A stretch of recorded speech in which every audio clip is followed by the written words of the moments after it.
안녕하세요. 일신사입니다. 저희 채널에는 신박한 사연들이 많이 있으니 많은 분들의 구독 부탁드립니다. 이번 사연은 시어머니의 합가를 마음대로 결정하고 통보한 신랑에게 스님님이 시원한 논리로 신랑을 꼼짝 못하게 만든 사연인데요. 함께 보시겠습니다. 안녕하세요. 신랑이 하는 소리가 너무 어이가 없어서 이렇게 글 올려봐요. 일단 상황을 설명드리자면 신랑 쪽과 저는 전부 비슷하게 돈 들여서 결혼했어요. 저는 꾸준히 10년 가까이 일하고 있었고 신랑은 일을 시작한 지 3년 정도 되었을 때였는데요. 남편은 모아놓은 돈이 조금밖에 없었어요. 연애를 오래 해서 그냥 결혼을 하자 하는 식으로 결혼을 하게 되었는데요. 저도 모은 돈이 엄청 많은 것은 아니라서 남편은 시댁에서 지원을 받고 저는 집에서 지원을 받지 않았는데 반반 결혼이 된 것이죠. 오래된 작은 아파트 전세로 들어갔고요. 가구나 가전은 친구들과 친척들이 해준 것이 있고 해서 그렇게 많은 돈이 들어가지 않았어요. 결혼하고 아직 아이는 없고 저도 하던 일 계속 하면서 맞벌이하고 살아요. 제 또래 여자들이 다들 그렇듯 집안일은 저도 결혼 전에 많이 해본 편은 아니었지만 하다 보니 요령도 생기고 손도 빨라지고 하더라고요. 그러다 보니 집안일은 제가 주도를 하게 되고 신랑은 도와주는 시기고요. 신랑은 누나가 하나 있는데 처음부터 저를 반겨주는 눈치도 아니었고 그렇다고 저에게 무슨 터치를 하거나 하지도 않았어요. 친구들은 그런 신우가 차라리 낫다고 하면서 저에게 그것도 복이라고 했었거든요. 저도 그렇게 생각했고요. 저는 부모님 두 분 다 60대 초반, 아직 젊으셔서 경제 활동도 하고 계시고 노후도 걱정하지 않을 만큼 됩니다. 시어머니도 50대 후반으로 돈 벌고 계시고 노후는 얼만큼 준비되어 있는지 잘 모르겠고요. 시어머니는 시아버지와 40대 중반에 이혼하셨고 시아버지는 재혼하셔서 제가 한 번밖에 뵌 적은 없습니다. 그런데 시아버님은 재혼하고 더 이상 자식을 낳지는 않으셨대요. 그래서 신랑 결혼할 때 비용 든 것은 시아버님이 해주셨어요. 신우가 결혼할 때도 비슷한 수준으로 시아버님이 지원해 주셨다고 들었고요. 얼마 전에 저는 일을 하고 있었고 그날은 남편이 휴무인 날이었는데 어머님 댁에 가서 저녁을 먹고 왔어요. 그날 집에 오더니 나중에 어머님이 편치 않으시면 모시고 살아야 하는데 그게 언제가 될까? 이러면서 혼자 계획을 세우더라고요. 혼자만의 계획이면 속으로 하던가 하지 저한테 상의를 하는 것도 아니면서 다 들리게 중얼중얼거리면서 계획을 세우고 있는지 참. 그래서 어머님 댁에 가서 뭔 얘기를 하고 왔냐고 물었더니 시누이도 그날 와서는 나중에 어머님 우리가 모시게 될 텐데 그게 언제쯤일까 하는 얘기를 하고 왔다는 거예요. 누가 그 얘기를 시작했냐? 어머니 아직 젊으시고 건강하신데 왜 이 얘기가 나온 거냐 물었거든요. 제가 물어본 말에 대답은 안 하고 한참 후의 일인데 뭘 그렇게 예민하게 구냐는 거예요. 내가 좀 예민했나 하고 생각을 하고 있는데 신랑이 나중에 우리 아기 낳고 그러면 아이도 봐줄 겸 같이 살면 좋은 거 아니냐고 하더라고요. 뭐가 뭔지 생각을 하고 있는데 신랑이 또 언제가 되었든 자기가 아들인데 당연히 어머님을 모시게 될 날이 오지 않겠냐고 하는 거예요. 뭐라고 대꾸를 해야 할지를 몰라서 그렇게 대화가 끝났는데 뭔가 아니다 싶었거든요. 그리고 신랑이 저에게 마지막 얘기를 할 때 한심하다는 말투와 표정으로 얘기를 했는데 지금 생각해 보니까 내가 뭐 어머님 모시기 싫다고 한 것도 아닌데요. 근데 신랑이 그렇게 나오니까 저도 기분이 나빠요. 옛날 시대처럼 제가 신랑의 기반에 기대서 하는 결혼을 한 것도 아니고 반반 결혼을 한 데다가 벌이도 비슷하고 집안일은 제가 오히려 더 많이 하는데요. 신랑이 자기가 아들이라 어머님 모시는 게 당연하다는 듯이 말했었는데 아들이면 꼭 시부모님을 모시고 살아야 하는 건가요?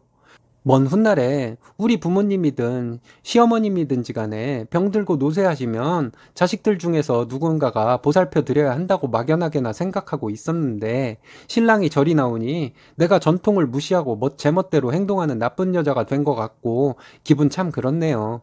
예전에 이런 비슷한 얘기가 나오면 제가 신랑에게 아이는 내 힘으로 키울 거고 우리 부모님 아프셔도 오빠 불편할 수 있으니까 난 우리 집에 모셔오지 않을 거다. 근데 어머님은 왜 우리한테 의지하려 하시는지 모르겠다고 여러 번 신랑에게 말했어요. 제가 이런 말을 하면 신랑은 듣는 척도 안 했고요. 그리고 왜 내가 없는 데서 신우랑 어머님이랑 이런 것을 결정을 하냐고 했더니 저를 못된 며느리 취급하네요. 요즘 시부모님들은 자식들과 합가해서 사는 것이 오히려 부담스러우시고 아들 부부에게 부담 주기도 싫어하셔서 오히려 합가를 안 한다고 하던데 아닌가요? 어머님 댁에 갈 때마다 이런 비슷한 얘기 나오면 신우까지 나서서 저를 압박하거나 한 것은 아니라 그냥 웃으며 넘기곤 했는데 이젠 확실하게 제 의견을 피력해야 할까요? 제가 꼭 악독한 며느리가 된 것 같고 답답해서 눈물이 나네요. 후기입니다. 많은 분들이 남겨주신 댓글 잘 봤습니다. 걱정해주시고 조언해주시며 후기 꼭 남기라고 하신 분들이 많이 계셨어서 후기 남겨요. 결혼할 때 시댁의 지원을 받았으니 도리를 해라라고 하신 분들이 계셨었는데요. 뭔가 오해를 하신 건지 제가 잘못된 생각을 하는 건지는 모르겠지만 지원 여부를 떠나서 신랑과 저는 반반 결혼을 했잖아요. 아니, 결혼할 때 누가 더 많이 하고 적게 하고를 떠나서 부부는 동등해야 하는 거 아닐까요? 하여튼 시아버지께서 결혼할 때 경제적으로 지원해 주신 것에 대해서는 감사하게 생각하고 있습니다. 여러분들의 지혜가 담긴 댓글들을 하나하나 읽어보고 했는데 며칠 뒤에 신랑이 또 그 얘기를 꺼냈어요. 자기 누나랑 얘기를 해봤는데 어머니 65세 정도에 우리와 합가를 하는 것이 좋을 것 같다고 의견을 나눴대요. 그 얘기에 처음에는 황당해서 말을 못하겠더라고요. 인내의 한계가 오니 오히려 차분해지더라고요. 여러분들이 써주신 댓글들 여러 번 읽어보고 했었는데 그렇게 하길 잘한 것 같아요. 말이 술술 나오더군요. 요즘 세상에 아들 부모는 노후에 합가가 당연한 거냐고 물어봤어요. 신랑은 저를 한심하다는 듯이 쳐다보면서 당연한 거 아니냐고 하더라고요. 전통적으로 그래온 거니 당연하다고 하면서요. 그 전통도 경제권을 누가 쥐고 있느냐에서 생긴 거고 계속 바뀌어온 것은 아냐고 했더니 그런 게 어딨냐고 하길래 저도 답답하다는 듯이 한숨 한번 쉬어준 다음에 남자 집안의 기반으로 여자가 시집을 갔던 것 때문에 옛날에는 시부모를 며느리가 모시고 살았던 것이라고 얘기해 주었습니다. 시대가 바뀌었고 우리는 그 과도기에 살고 있다고 말하고요. 우리는 반반 결혼을 했는데 무슨 놈의 전통이냐고 따졌어요. 거기에다가 나는 집안일도 신랑보다 훨씬 많이 하는데 우리 가정사를 왜 오빠가 단독으로 결정을 하고 내가 거기에 따라야 하는 거냐고도 물어봤어요. 신랑이 눈이 동그래져서는 어버버버 하더라고요. 그리고 오빠 자꾸 아이 키우는 거 핑계를 대는데 아이는 오빠와 나 둘이 키우는 거지 누가 도와줄 필요도 없다고 말하고요. 그리고 나도 우리 부모님 짠한데 오빠 부담스러울까봐 나중에 오빠에게 모시자고 한 적 없다. 나와 결혼해서 독립된 가정을 이루었으면 가정사를 나와 상의를 해야지. 신우와 상의를 해서는 나에게 통보를 하면 오빠가 나를 어디서 사와서 결혼을 한 거냐? 이렇게 따져서 물어봤어요. 나 이런 취급 받을 만큼 능력 없는 여자 아니라고 한 다음에 시부모 모시는 거 강요하는 것은 이혼 사유가 될 수 있을 만큼 법적으로도 예민하게 보고 있는 부분이라고 얘기했습니다. 신랑은 이런 거 대화로 풀어나가면 되지 뭘 이혼까지 들먹이냐고 했어요.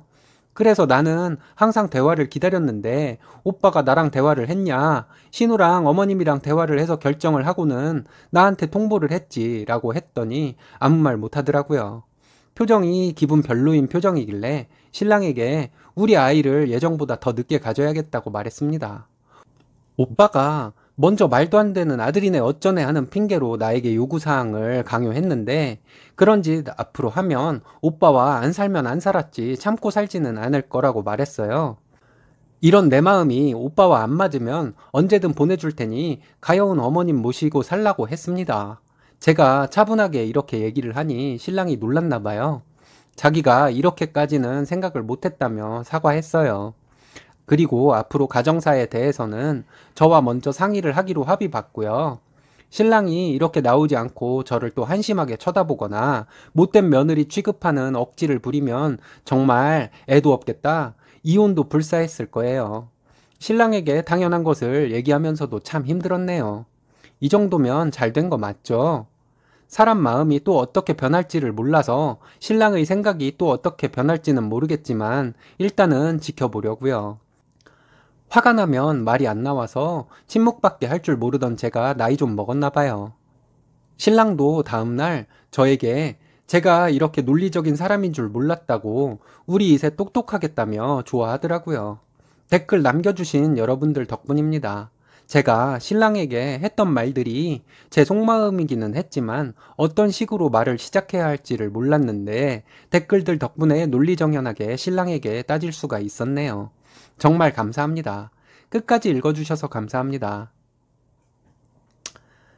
정말 잘 되었네요. 신랑도 쓰니님의 논리정연한 말씀에 바로 태세전환을 하시는 거 보니 못된 사람은 아닌 것 같네요. 잘 맞춰 나가시면 될 것 같습니다. 행복하세요. 오늘의 사연은 여기까지입니다. 재밌으셨다면 좋아요, 구독 부탁드려요. 일신사는 여러분들의 사연으로 제작됩니다. 많은 사연 제보 바랍니다. 여러분들의 사연은 아래 메일 주소로 부탁드려요.